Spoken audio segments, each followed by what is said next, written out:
కానీ ప్రాక్టికల్గా ఆలోచించండి. ఫ్రెండ్స్తో పగలు పెంచుకొని సాధించేదేముంది చెప్పండి?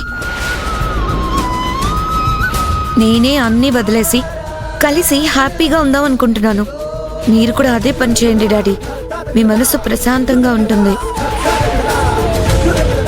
అప్పుడు అందరూ హ్యాపీగా ఉండొచ్చు. కలిసిపోతే ఇంకేమైనా ఉందా? నా నేరం బయటపడుతుంది. కుదరదు. ఆ ఫ్యామిలీకి మనకు తెగదెంపులు అయిపోయాయి. ఎప్పటికీ వాళ్ళతో కలవడానికి వీల్లేదు. మీకు ఇష్టం లేకపోతే మీరు రావద్దు.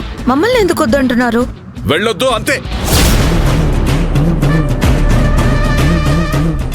సరైన రీజన్ చెప్పండి, ఆగిపోతాం.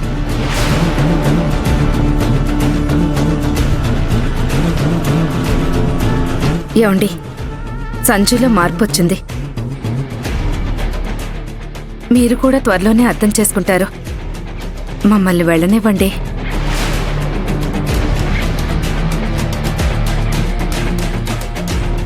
పదమ్మా. ఈరోజు కాకపోతే ఇంకో రోజు డాడీ కూడా వస్తారు. పద, మనం వెళ్దాం. రా.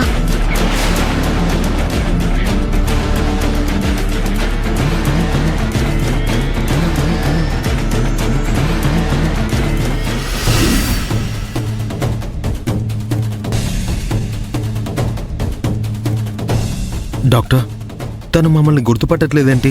బ్రెయిన్ కి సర్జరీ జరగడం వల్ల కొన్ని సందర్భాల్లో అన్ని విషయాలు ఒకేసారి గుర్తుకు రాకపోవచ్చు.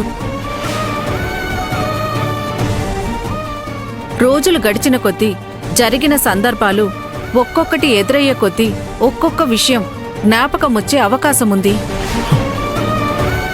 అలా అయితే మహేశ్వరిని డిశ్చార్జ్ చేస్తే మేము తీసుకుని వెళ్తాం డాక్టర్. ఇవాళే కదా సర్జరీ అయింది. 2 రోజులు తనని అబ్జర్వేషన్లో ఉంచుదాం. తర్వాత డిశ్చార్జ్ చేస్తాం.